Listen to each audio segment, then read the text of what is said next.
Sir ఏ party గెలిస్తే మంచిగా ఉంటుంది అంటారు? ఏదైతే ప్రస్తుతం ఇప్పుడు ఇది కాంగ్రెస్ కాంగ్రెస్ మంచిగా ఉందా? మరి ఇప్పుడు 2 ఇయర్స్ అవుతుంది కదా కాంగ్రెస్ రేవంత్ రెడ్డి వచ్చి. మంచిగా ఉందా మరి? ఫ్రీ బస్సు, కరెంటు వాళ్ళు ఇచ్చిన అన్ని పథకాలు మంచిగా మంచిగా పింఛన్లు ఏమన్నా వస్తాయా మీ ఇంట్లో? పింఛన్ మీ ఇంట్లో ఎవరికి రావా? ఫ్రీ కరెంట్ వస్తుందా? ఫ్రీ కరెంట్ వస్తుందా మీది? ఇందిరా మిల్లు పథకం పెట్టాము, ఇంకా రాలేదు. ఇంకా రాలేదు. పెట్టి 6 years అవుతుంది. 6 years అవుతుందా? ఓకే. ఇంకా ఇప్పుడు మరి కాంగ్రెస్ గెలిస్తేనే బాగుంటుంది అంటారు. మరి అదే కదా. టీఆర్ఎస్ ఉన్నప్పుడు ఎట్లుండే? కేసీఆర్ ఉన్నప్పుడు పెద్ద అంటే బ్యాడేనా? ఇప్పుడు ఈయన వస్తే మంచిగా ఉంటుందా? మంచిగా ఉంటుంది. మరి వీళ్ళు బాగా ఇందిరా మిల్లు చాలా మందికి వచ్చినాయి. వచ్చినాయా? బ్యాడ్ లక్ నాకు రాలేదు. మీకు ఒక్కరికి. మరి అంటే వీళ్ళు చెప్పడం బాగా చెప్పింది కదా ఇప్పుడు రేవంత్ రెడ్డి, అంటే ఫ్రీ బస్సు ఇస్తామని చెప్పి. గ్యాస్ వస్తుందా మీకు?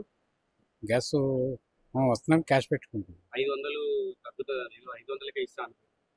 ఇది రావట్లేదు.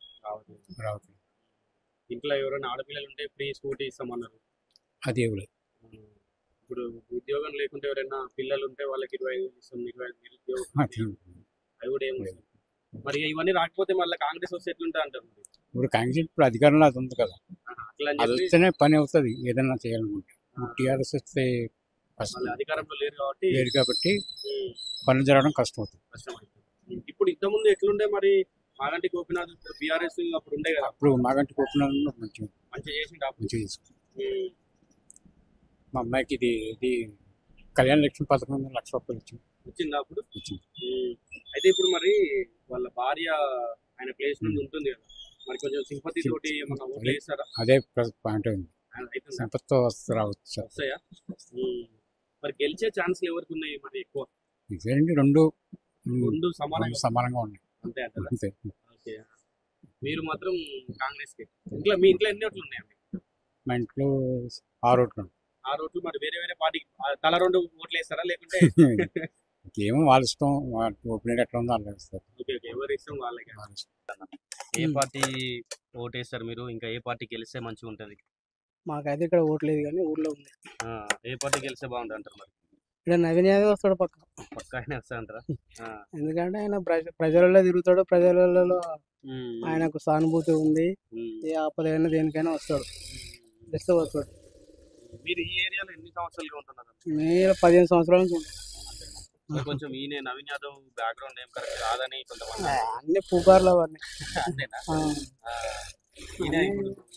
నవీన్ యాదవ్ వచ్చే ఛాన్సెస్ ఉన్నాయి ఎక్కువ అతనికే ఉంటాయి. ఎందుకంటే మళ్ళీ రూలింగ్ పార్టీ ఉంది. అవును. ఏదైనా పనులు కావాలన్నా వాళ్ళతోనే అవుతాయి. మళ్ళా మెయిన్ అంటే నవీన్ యాదవ్ అందరితో కలిసి ఉంటాడు. అందరితో కలిసి ఉంటాడు, దేనికైనా వస్తాడు రమ్మంటే. అట్లా నవీన్ యాదవ్కే ఉంది ఎక్కువ సానుభూతి. ఏం పని చేయదు. నేను అదే అర్థం అనుకుంటున్నా. సానుభూతి ఏం పని చేయదు. ఇవ్వలకి ఏం చేసిండే ఆయన మాగంటి గోపీనాథ్. అంతేనా? మీ దగ్గరికి ఏమో ఇట్లా చూడో లేకుంటే ఇప్పుడు 10 ఏళ్ళల్లో కానీ వాళ్ళు మీ దగ్గర అప్పుడప్పుడు వచ్చిపోతాడు.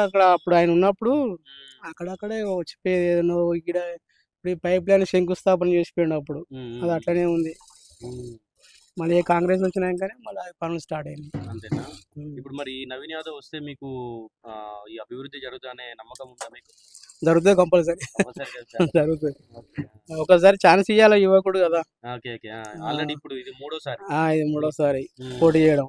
ఈసారి కంపల్సరీ విన్ అవుతాడు. పోయినసారే గెలవలేదు, వస్తాడు. అంతకుముందు ఎంఐఎం ఆశించుడు కానీ ఎంఐఎం అంత చూపలే. ఈసారి కంపల్సరీ వస్తాడు కాంగ్రెస్ తరఫున. అయితే మరి కాంగ్రెస్ ఇప్పుడు రాష్ట్రంలో కాంగ్రెస్ ఉంది కానీ అదే ఏం చక్కగా పనులు చేస్తలేదు. మళ్ళీ ఇక అన్ని కొద్దిగా ప్రాబ్లమ్స్ ఉన్నాయి కదా, అన్ని అప్పులు ఉండే మెల్లమెల్ల ఒక్కొక్కటి చేసుకుంటా పోతాడు, గుడుపుతాడు. ఇక అప్పుల బడ్జెట్ లేదు కదా ఎక్కువ. ఆయన ఏమంటారు వచ్చినా కొద్దిగా అట్లా చేసుకుంటూ వెళ్తా ఉన్నాడు. అయితే ఒకదాని తర్వాత ఒకటి వెయిట్ చేయాలి. పక్క అయితే నవీన్ యాదవ్ వస్తాడు. ఎవరు గెలిచే ఛాన్స్ ఉందంటారు? నవీన్ యాదవ్. ఎన్ని ఓట్లు ఉన్నాయి మీ ఇంట్లో? మా ఇంట్లో 5 ఓట్లు ఉన్నాయి. వేరే వేరే పార్టీకి ఇస్తారా లేకుంటే మరి ఓన్లీ కాంగ్రెస్? 5 ఓట్లు నవీన్ యాదవ్. ఎందుకు మరి మంచి బాజాప్తాగా నవీన్ యాదవ్ అంటున్నారు? ఈ ఏరియాకి నేను జనరల్ సెక్రటరీ యూత్ కాంగ్రెస్. ఆయన చాలా అభివృద్ధి చేసిండు. ఆయన పార్టీలో వెళ్ళినప్పుడే చాలా పనులు చేసిండు. టికెట్ వచ్చినాక ఇంకెన్ని చేస్తాడు. గరీబ్ వాళ్ళకి హెల్ప్ చేసిండు, అన్ని చేసిండు. లాస్ట్ టైం 10 సంవత్సరాలు చూస్తే మాకైతే ఓడేం చేయలేదు, ఏం చేయలేదు. అసలు ఓట్లు వేయించి గెలిపించింది వేస్ట్ అయిపోయింది మాకు, అంత అయిపోయి ఏం లేదు. అదే నవీన్ యాదవ్ గెలవాలని. మరి కొంతమంది అంటే నవీన్ యాదవ్ బ్యాక్గ్రౌండ్ ఇంత ముందు ప్రీవియస్ కొంచెం కరెక్ట్ కాదు అని చెప్పి అంటున్నారు, ఏం చెప్తారు? అన్న 100 మంది 100 రకాలు అనుకుంటారు అన్న, అవన్నీ మాకు వద్దు. మేము ఆయన నమ్మినాం, ఆయన మమ్మల్ని చూసుకుని అంతే. ఎవడో గాలి పోయి కదా ఆయన పోయి ఈయన రౌడీ అయిపోద్ది కదా అన్న. మాది మాకు తెలుసు, పబ్లిక్ కి ఆయన గెలుస్తాడు, ఇది అవుతాడు. మేము గెలిపించుకునే కెపాసిటీ మాకుంది, మాకు తెలుసు ఎట్లా గెలిపించుకోవాలి, ఎట్లా చేయాలో. మరి అంటే ఇప్పుడు ఈ మాగంటి గోపీనాథ్ ఇంత ముందు ఇక్కడ ఎమ్మెల్యేగా ఉండి చనిపోయారు. సో ఇప్పుడు వాళ్ళ వైఫ్ పోటీ చేస్తుంది కదా, ఆమెకు ఓటేసే ఛాన్సెస్ ఏమన్నా ఉంటాయి అంటారా? అన్న ఇప్పుడు ఏడ్చుకుంటే ఏంటి సేమ్ ఫైదా అన్న. అప్పుడు కేటీఆర్ అన్నాడు ఏమని, సింపతి అడిగిన వాళ్ళకి ఓట్లు వేయొద్దు అన్నాడు, స్టార్టింగ్ లో అన్నాడు. ఇప్పుడు వీళ్ళు ఏం చేస్తారు అన్న చెప్పండి, మీరే చెప్పండి, మీ మీడియా మీకు తెలుసు కదా. అప్పుడు కేటీఆర్ అన్నాడు, ఇప్పుడు ఇంటింటికి పోయి ఏడుచుకుంటే స్టేజ్ మీద ఏడుచుకుంటే చేస్తారు. తప్పు ఇలా మాదా చెప్పండి, మీరే చెప్పండి. అదే అంటున్నా, కాంగ్రెసే గెలుస్తుంది, ఇక్కడ టెన్షనే లేదు. 1 సార్ నవీన్ యాదవ్ వస్తాడు. నమస్తే అన్న. ఇప్పుడు ఇక్కడ బై ఎలక్షన్స్ వస్తున్నాయి కదా, ఎవరు గెలిచే ఛాన్స్ ఉందంట? మీ ఓటు ఎవరికి వేస్తారు? మా ఓటు అయితే నవీన్ అన్న గారికి వేసామని చెప్పి అనుకుంటున్నాను. ఎందుకు నవీన్ అంటే మరి? అంటే అతను పదవిలో లేనప్పుడు కూడా ఎంతో మంచి పనులు చేసిండు, ఎంతో మందికి హెల్ప్ చేసిన మనిషి ఆయన, ఎల్లకాలం ప్రజల్లో ఉండే మనిషి. సో మేము ఆయనకు సపోర్ట్ చేద్దాం అనుకుంటున్నాం. ఇప్పటిదాకా ఆయన చాలా సంవత్సరాల నుంచి వెళ్ళి ట్రై చేస్తుండో బట్ కావట్లేదు. ఈసారి అవకాశం ఇద్దాం అనుకుంటున్నాం. మీరు ఎన్ని సంవత్సరాలుగా ఉంటున్నారు ఇక్కడ?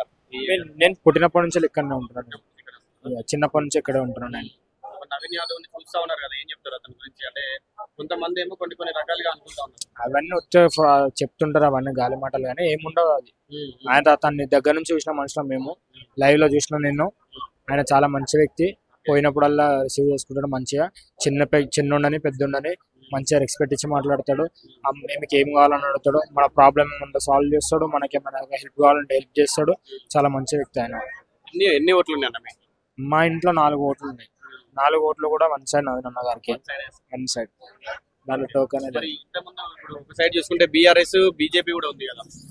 బీజేపీ బీఆర్ఎస్ ఉంది, బట్ వాళ్ళ పార్టీలో వాళ్ళకే కన్ఫ్యూజన్ లేదు. వాళ్ళన్న కొట్లాడుకుంటారు, ఇక మనం వాళ్ళకి ఏం సపోర్ట్ ఇస్తాము. నవీన్ అన్న గారికి 1 సైడ్. నమస్తే అన్న. నమస్తే అన్న. ఇప్పుడు ఇక్కడ బై ఎలక్షన్స్ లో ఎవరు గెలిచే ఛాన్స్ ఉంది అండ్ మీ ఓటు ఎవరికి వేస్తారంటే ఏం చెప్తారు? మా ఓటు అయితే నవీన్ యాదవ్ కి వేస్తామన్న, కాంగ్రెస్ పార్టీ నుంచి. ఎందుకు నవీన్ యాదవ్? లోకల్ మనిషి, ఎనీ టైం మనం ఏ టైం కి కాల్ చేసినా కూడా రెస్పాన్స్ ఇస్తాడు. మేము అక్కడ వెళ్ళినా కూడా అన్న అనే పిలుచుకోవాలి. ఆయన తమ్ముడు అంటారు, పెద్దోళ్ళు పోతే కొడుకు అంటారు, అల్లుడు అంటారు, అట్లా పిలుచుకుంటారు ఆయనని. ఎవరైనా సారు మేడం అట్లాంటివి ఏమి ఉండే ఆడ. ఎవరైనా కూడా నాయన అన్న తమ్ముడు అని పిలుచుకుంటారు. ఎట్లా మరి ఎన్ని సంవత్సరాలుగా తెలుసు మీకు? మీరు ఎన్ని సంవత్సరాలు ఉంటున్నారు ఇక్కడ? నేను ఫస్ట్ పడ్డప్పటి నుంచి మా పేరెంట్స్ ఉన్నారు అన్న. నాకు ఒక 30 ఇయర్స్ నుంచి ఇదే ఏరియాలో ఉంటుంది, ఇక్కడే ఉంటాం. ఎట్లా ఉంటాడు మరి ఆయన మీతో? అన్న అందరితోని ఎవరు వచ్చినా కూడా అందరిని కలుపుకొని పని చేయించుకుంటాడు. ఆయనకి తెలియని వాళ్ళు ఉన్నా కూడా వాళ్ళకి ఏమైనా హెల్ప్ కావాలంటే హెల్ప్ చేస్తాడు అన్న. ఎవరి ఇంట్లో పెళ్లి కానీ సాగు కానీ మంచి షెడ్యూల్లో కూడా అన్న అని పోతే చేయి చాపితే అలా ప్రాబ్లమ్స్ అన్ని క్లియర్ చేస్తాడు. ఇప్పుడు బీఆర్ఎస్ మరి ఇంతకుముందు బీఆర్ఎస్ ఇక్కడ మాగంటి గోపీనాథ్ ఉండేది అక్కడ నుండి. అవును. మరి అప్పుడు ఎట్లా ఉండే అన్న? ఉండే మాగంటి గోపీనాథ్ గారు 10 సంవత్సరాలు ఉండే, కానీ ఎలాంటి డెవలప్మెంట్ అనేది లేదు. మీరు ఒకసారి అక్కడ చూడొచ్చు, రోడ్లు చూడండి, ఏమని చూడండి, ఆ రోడ్స్ చూడండి. ఆ రోడ్డు శాంక్షన్ అయ్యి కూడా చాలా సంవత్సరాలు అవుతుంది, ఇప్పటిదాకా రోడ్ అనేది లేదు. అర్థమవుతుంది అన్న. ఇప్పుడు మనకి ఆల్రెడీ బై ఎలక్షన్ డేట్ రాకముందే 150 crores జూబ్లీహిల్స్ లో కాంగ్రెస్ పార్టీ నుంచి హయాం అయింది. చాలా మందికి రేషన్ కార్డులు వచ్చినాయి, సన్న బియ్యం తింటున్నారు, ఆడోళ్ళు ఉచిత బస్సులో పోతున్నారు. ఇప్పుడు బస్సు రేట్లు పెంచినారు అని చెప్పి అన్నారు. ఒక ఫ్యామిలీలో ఒక భార్య ఒక హస్బెండ్ పోతున్నారు అనుకోండి, ఇప్పుడు హస్బెండ్ కి టికెట్ తీసుకోవాలి, భార్యకైతే ఫ్రీయే కదా. 10 రూపాయలు పెరిగితే ఏమైతుంది? 60 రూపాయలు టికెట్లకి 70 రూపాయలు ఏందేమో, 10 రూపాయలు పెరుగుతుంది అంతే, అంతకంటే ఎక్కువ ఏం లేదు కదా. నీకైతే 50 రూపాయలు మిగిలినట్టే కదా ఫ్రీ ఉన్నప్పుడు. మళ్ళీ పెరిగింది అని పబ్లిక్ అంటారు, కానీ ఇది ఎవరు ఆలోచించారు. రేట్ పెరిగింది అని ఒకటే మాట అంటారు, కానీ ఇప్పుడు ఫ్యామిలీ పోతున్నారు, 2 ఆడపిల్లలు 2 మగ పిల్లలు పోతున్నారు అనుకోండి, ఇప్పుడు మీ ఇద్దరికే తీసుకోవాలి, వాళ్ళిద్దరికైతే ఫ్రీ కదా. ఇద్దరికే కలిపి 10 రూపాయలు 5 రూపాయలు పెరిగినా కూడా నీకు ఆల్రెడీ 100 రూపాయలు సేవ్ అవుతున్నాయి. అక్కడ అవి ఆలోచిస్తలేదు పబ్లిక్ అనేది. 20 రూపాయలు ఎక్కువైతే కానీ 100 రూపాయలు మిగులుతుంది. నీకు 100 రూపాయలు మిగులుతుంది కదా, 20 రూపాయలు ఎక్కువైనా కూడా 100 రూపాయలు అయితే మిగులుతుంది కదా. ఇప్పుడు మీ భార్యకో పాపకో టికెట్ తీసుకోవాల్సిన అవసరం లేదు కదా మీకు. ఇప్పుడు బయట సన్న బియ్యం కొనుక్కోవాలనుకుంటే మిడిల్ క్లాస్ ఫ్యామిలీ వాళ్ళు మినిమం 45 నుంచి 50 రూపాయలు ఉన్నాయి అన్న. నీకు రేషన్ కార్డ్, నీకు రేషన్ ఫ్రీ బియ్యం ఇస్తుంది, సన్న బియ్యం. అది నువ్వు తినేదంతా రుచి లేకపోయినా కూడా రుచి అయితే ఉంటది కదా బియ్యం అయితే. 200 యూనిట్స్ ఫ్రీ కరెంట్ వస్తుంది. పెన్షన్ మేమైతే ఇప్పటికి మాకు ఎవరికి పెన్షన్లు అయితే ఏం అప్లై చేసుకోలే. ఉన్నాయి పెన్షన్స్ కూడా ఫార్మ్స్ పెట్టుకున్నాం. అన్ని ఒకటేసారి కావాలంటే కాదు కదా. ఇప్పుడు ఒక మాట, 17 పథకాలు ఉన్నాయి, సరిగ్గా వస్తలేవు. ఇప్పుడు వీళ్ళే సరిగా చేస్తలేరు, మళ్ళీ నవీన్ యాదవ్ వాళ్ళు ఏం చేస్తారని అంటున్నారు. ఇదంతా ఫేక్ ట్రోలింగ్ అన్న. ఒకటి చెప్పాలా, ఫేక్ ట్రోలింగ్ అదంతా. బీఆర్ఎస్ పార్టీ వాళ్ళు చేసేది ఫేక్ ట్రోలింగ్. హామీలు వస్తలేవు అంటే మీరు ఒకసారి మీ సేవకి వెళ్ళి బీసీలకు కానీ ఎస్సీలకు కానీ ఎలాంటి స్కీమ్స్ ఉన్నాయి ఏంది అని చెప్పి మనం ఒక 5 minutes టైం తీసుకొని వెళ్తే ఏమున్నాయో చెప్తారు. అందులో మళ్ళీ రుణమాఫీలు కూడా ఉన్నాయి. ఇప్పుడు 2 లక్షలు బీసీలో ఇస్తే ₹1,00,000 కట్టుకోవాలన్నా. నువ్వు 2 లక్షలతో ఏదైనా చిన్న బిజినెస్ పెట్టుకోవచ్చు. నువ్వు క్యాష్ సర్టిఫికేట్ చూపించి నువ్వు అప్లై చేసుకుంటే మీ సేవలో వస్తుంది. టైం పడుతుంది. ఇప్పుడు ఒకటేసారి నువ్వు అన్నం పప్పు సాంబార్ ఒకటేసారి కలుపుకొని తినలేవు కదా. ఒకసారి పప్పు తింటావు, ఒకసారి కర్రీ తింటావు. అన్నీ అయితే అన్ని రుచి ఉండాలైతే ఉండే కదా. ఒకటి పప్పు బాగుంటాయి, సాంబార్ బాగుంటుంది, సాంబార్ బాగుంటాయి, పప్పు బాగుంటుంది. అట్లా ఒకదాని తర్వాత ఒకటి వస్తాయి. రేవంత్ రెడ్డి వచ్చిన టైంలో కేసీఆర్ చేసిన అప్పులని రేవంత్ రెడ్డి తీర్చాడు. గవర్నమెంట్కి జీతాలు ఇవ్వడానికి కూడా లేకపోతే బయట నుంచి పైసలు తీసుకొచ్చి గవర్నమెంట్ వాళ్ళ ఎంప్లాయీస్ అందరికి శాలరీస్ ఇచ్చిండు. ఆయన చేసిన అప్పులు మొత్తం కాకపోయినా కొన్నైనా తీర్చిండు. ఏడనో ఉన్న తెలంగాణని బయటికి తీసుకొచ్చిండు. హైడ్రా అంటారు. హైడ్రాలో ముందు జాగ్రత్తగా హైడ్రాని అలా ఒకళ్ళు ఇంట్లో 100 మంది బతుకుతుందంటే ఒకళ్ళు పానం పోతే ఏం కాదన్న. అర్థమవుతుందా? 100 మంది బతుకుతుందంటే ఒకళ్ళు పానం పోతే ఏం కాదు. ముందస్తుకు అని చెప్పి మొన్న రీసెంట్గా పడ్డ వర్షాల వల్ల చాలా మంది లైఫ్ అనేది పోతుండే. వాళ్ళందరికీ ముందస్తుగా జాగ్రత్త చేసి వాళ్ళని తీసుకొచ్చి బయట పెట్టిండు. అదే ఇళ్లలో ఉంటే ఆ నీళ్ళకి పొంగి రాత్రిలో వర్షం పడి వాళ్ళ బతుకులు ఏమైతున్నాయో వాళ్ళది ఆలోచిస్తలేదు. కానీ చాలా మంది హైడ్రా అని ఒకటి పెడతారు. ఇప్పుడు అంటారు మీకు కారు కావాలా, బుల్డోజర్ కావాలా అని చెప్పి. బుల్డోజర్ వచ్చినందుకే కదా ఇప్పుడు వాళ్ళు బతుకుతారు. అదే కార్లు ఎక్కి ఉంటే ఏమవుతుండే, ఏం కాకపోతుండే.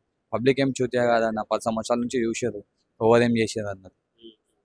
మరి అంటే ఈ బీఆర్ఎస్ వాళ్ళు వీళ్ళందరూ వచ్చి కూడా ఇక్కడ ప్రచారం చేసేటప్పుడు ఏమంటున్నారంటే ఇక్కడ ఇదే అంటే మీరు ఈ 6 హామీలు అవ్వచ్చు, ఈ పథకాలు కూడా రావాలంటే బీఆర్ఎస్ నే గెలిపియాలి అని అంటున్నారు. స్టేట్ లో ఉన్నది బీఆర్ఎస్ కాదన్నా, కాంగ్రెస్ ఉంది. ఈ ఒక్క కాన్స్టిట్యుయెన్సీతో ఏమవుతుంది చెప్పండి. ఇప్పుడు ఏదైనా కూడా పై అధికారికల నుంచే కదా బిల్ పాస్ కావాల్సింది. ఇప్పుడు ఉన్నది స్టేట్ లో మొత్తంలో కాంగ్రెస్ ఉంది. బీఆర్ఎస్ వచ్చినా కూడా ఏం చేయలేదు. కేసీఆర్ కాదు కేటీఆర్ వచ్చి ఇక్కడ నుంచి కొట్లాడినా కూడా నవీన్ యాదవే గెలుస్తాడు పక్కా లోకల్ అయినా.